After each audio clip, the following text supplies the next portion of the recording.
Bino birakaze cyane ndetse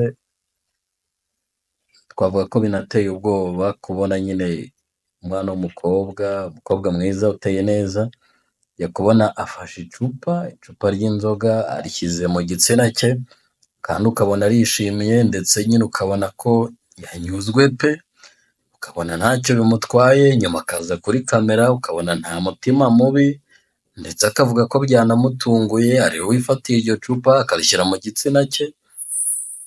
Ibyo bintu ukumva nyine ni ibintu bisanzwe, n'abandi hari n'uwigeze kubinaga muri gurupe ya WhatsApp nabagamo, arangije aravuga ati rwose ibyo bintu ntabwo ari njye, ni umuntu wari bimpaye ngo mbyoherereze undi. Mbese ibi bintu nyine bizageza ryari kubona amavidewo acaracara, umuntu akavuga ngo narindi online ntacyo bimutwaye rwose, narindi kuvugana n'umuntu uri i Dubai turi kwikinisha nta kibazo, kandi bigakorwa n'abasore n'abakobwa, ukabona nibo bantu bashyushye muri ibyo bintu cyane. Ni ibintu nyine biteye kwibaza, ndetse abantu rwose ntazi uburyo umuryango nyarwanda uzahanduringa ibi bintu, ariko ni ikibazo gikomeye cyane, ndetse ntekereza ko wenda se n'ababishinzwe bazarebaho, ariko hagati aho uba ugomba kwibaza ese niba uri umusore umukobwa nzarongora ameze ate? Ko benshi bakururwa n'uburanga, kandi abakobwa b'uburanga ukaba usanga aribo bantu bari kujya muri ibyo bintu cyane. Ese wowe n'uzashaka azaba ameze ate?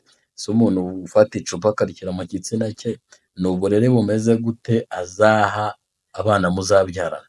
Ni ikintu cyo kwibaza, ikintu cyo kwibaza, ni ikintu cyo gusengera abakunda gusenga, ariko ndagira ngo mbabwire ngo niba ari igihe dukwiye kurwanira indangagaciro zacu, ni iki gihe, nta kindi gihe muzigera mubona dukwiye kurwanira indangagaciro ugereranije nk'iki gihe. Ejo bundi hari ubushakashatsi bwakozwe na Minisiteri y'Ubuzima, niba nibuka neza, niba ifatanije na Statistique, bagaragaza ko abagore barenga 3800 nta nyababyeyi bafite. Iyo mvuze abagore ntabwo mba ndi kuvuga abubatse, ahubwo abenshi baracyari na batoya, nta nyababyeyi bafite, nyine zagiye zivamo kubera impamvu zitandukanye, harimo kwijomba ibyo bintu. Ubwo ntabwo wakwijomba amacupa ngo umusukemo inzoga nk'ibyo ndimo ndabona hanze aha ngaha, ngo ujombemo ibintu by'ibiti n'ibindi bintu abantu bari kujomba mu bitsina byabo, ngo uvuge ngo nyababyeyi izaba nzima.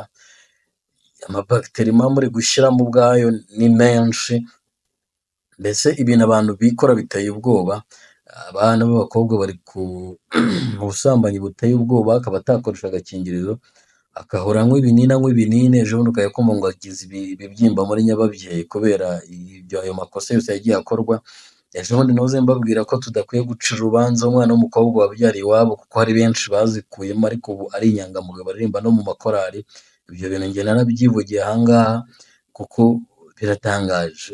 Hari umuntu uba ubona ari muzima ndetse ari inyangamugayo, ariko amaze gukuramo inda 5, warangiza uwo nguwo ukamushyira mu rugo mukamara umwaka umwe, imyaka 2 mutarabyara, atarakubwira habara, utazi ibyo ari byo, ukavuga uti wenda ahari ibi ni iby'Imana yatugeneye. Ariko se koko nibyo nibyo Imana yagennye, cyangwa ahubwo ni uko ari imico mibi yakuranze iri gutuma utabyara? Ntabwo wakuramo inda 1, 2, 3, 4, 5, hari n'igihe umubiri ugeraho ukabimenyera nyine uko usamye, ugenda nyababyeyi mura waranyereye nyine, inda itagifatamo bikagenda gutyo. Wowe rero uri aho ngaho urabeshya umugabo, imitungo ikamushiraho, kandi ari uburaya bwawe bwabiteye. Ni ikibazo. Ibyo bibyimba uri kurwara muri nyababyeyi uri umukobwa biri guterwa n'iki bituma bagukuramo nyababyeyi? Ni ikibazo gikomeye cyane. Warangiza kandi ukanatinyuka ugashaka ngo ntazapfa anashatse, utabwije umugabo ukuri, atazi uko byagenze. Yarangiza muri kubona ko muri iyi minsi hari abantu benshi babenshwe, kuko ukabona ntibari kubyara, ukabona ni benshi cyane barimo bariyongera. Kenshi na kenshi usanga biterwa n'icyo kibazo, nubwo wenda n'ibisanzwe bitabura ko kuva na kera byabagaho kubura urubyaro, ariko ni ikintu gikwiye gutekerezwaho n'abashoboye kuvuga bakavuga. Abantu benshi ngo bigize ngo abavugizi b'imiryango, ngo iki, ngo bigize inzobere, ariko nitutaba inzobere ngo tuvuge kuri ibi bintu, ko muri kuba inzobere zo kwijomba amacupa mu bitsina, kuki bitari kubatera isoni? Kubera icyo umuntu yatinya kuvuga ukuri, kuvuga uko ibintu abibona, ngo yamagane ikiba bibona? Kubera iki nyine yumva atabikora, ariko akagira imbaraga zo kujya gukora ibyo bizira? Kubera iki? Kera byari bitangaje nta mugore gupfa gushyira ibere rye ku karubanda, byari ikibazo. Umwana w'umukobwa ariko ubu ngubu ni ibitsina ku karubanda, ngo bari gukora amafaranga bakoze amagurupe ya WhatsApp birirwa boherezamo ibyo bintu. Turi kugana he? Ni ikibazo gikomeye, ni ikibazo kitoroshye, sinzi uko bizakorwa ariko ni ikintu cyo gutekerezaho cyane. Wari umwana w'umukobwa ugafata ingamba, kuko nabonye ibintu byose ni byo umuntu yimenyereza. Wimenyereze kubaho neza, uvuga uti njyewe ubuzima bwanjye ngomba kubuha umurongo muzima, ukoresha amaboko yawe.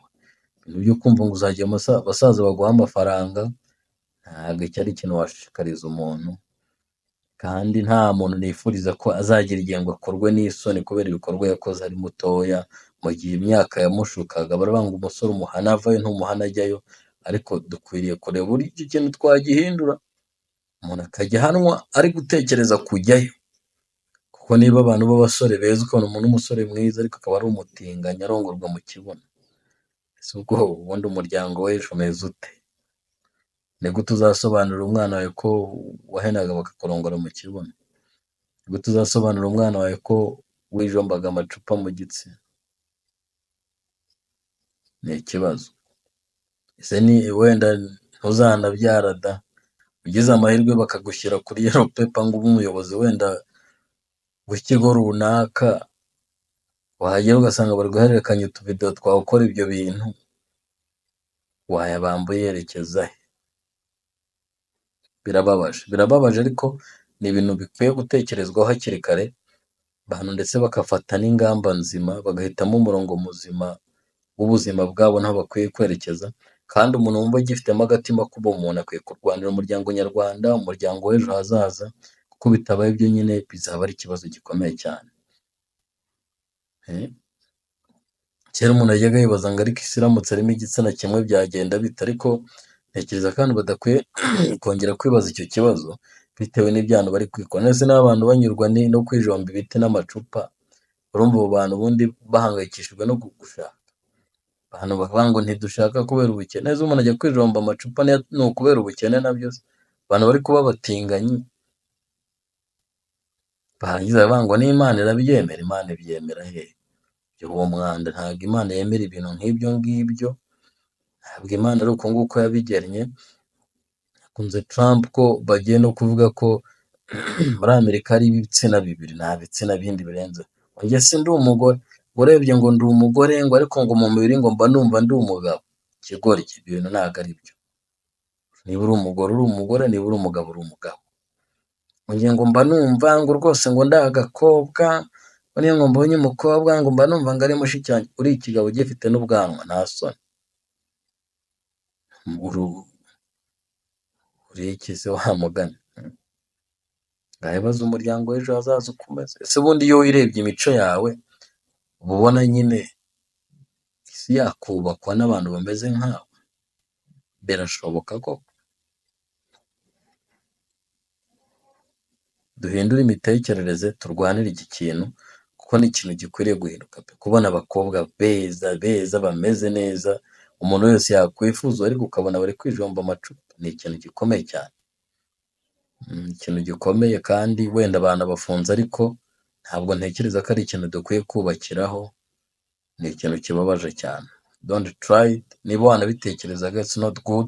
Nubwo ari ibintu social media ziri kugenda zizana, tubona ko ibintu bimwe bibi wenda se byashoboka abantu bashaka kubikora nta kibazo, ariko it's very dangerous to our body, it's very dangerous to our families, and even to our community at large, and even to our future. Is a threat to the community, threat to the country. Turebe ukuntu twahindura imico n'imyifatire uyu munsi. Indangagaciro basogokuruza bagiraga z'umuco nyarwanda, za kirazira, ibyo bintu tubibumbatire, ko n'Imana n'ubwayo amategeko 6 asoza ni za kirazira zikwiye kuranga abantu.